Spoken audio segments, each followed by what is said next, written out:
Hi guys! Good morning everyone! So for today's video ay tara at samahan niyo po ako magluto nitong ating ulam for today. Walang iba kundi itong ating ukoy na hipon at meron din tayong ginisang munggo at meron din tayong pritong bangus. So yan po yung ating ulam ngayong lunch.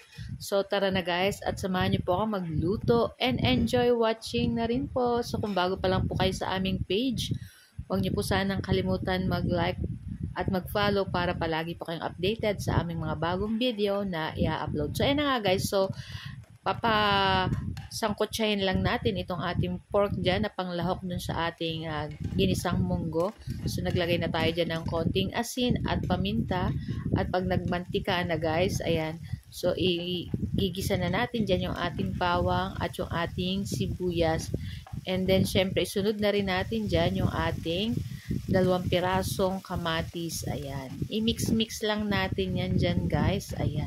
Pag nangamoy na yung aroma ng ating sibuyas at ng ating bawang, syempre gawa ng ating kamatis na rin, isunod na natin dyan yung ating pinakuluan kanina na munggo. Ayan. Syempre malambot na yung ating munggo dyan. So mga ilang minuto lang guys ay luto na rin yan. So nagdagdag lang ako ng tubig. Syempre ang ating munggo is medyo masabaw-sabaw. Pagkatapos, ilagay na rin natin dyan yung ating dahon ng sili. So pwede po kayong gumamit ng malunggay or tawag niyan, dahon ng ampalaya. Ayan.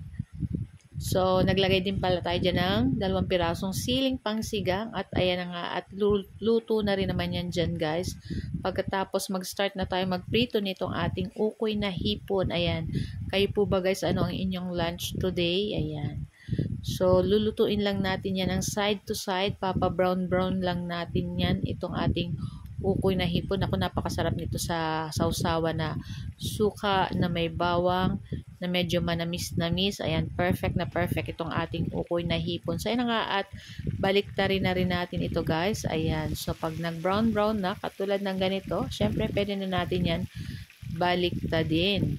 So after ilang minuto at ayan na nga, pwede na natin yan dyan guys ahunin at luto na rin itong ating ukoy na hipon. Ako, napakabango nito. Talagang napaka-crunchy. Napakasarap nito sa ating sausawan. So, pwede nyong papakin. Ayan. At syempre, meron din tayo guys sa pritong bangus.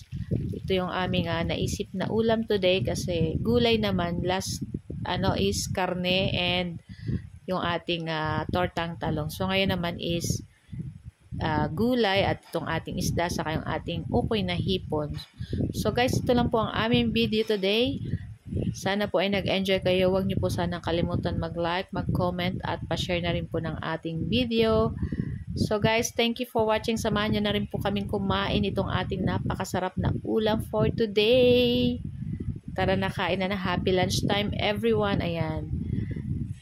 Happy Sunday din sa ating lahat. Ayan, syempre pag Sunday, dapat special kasi sama-sama ang pamilya nakakain ng lunch. So guys, thank you. Bye!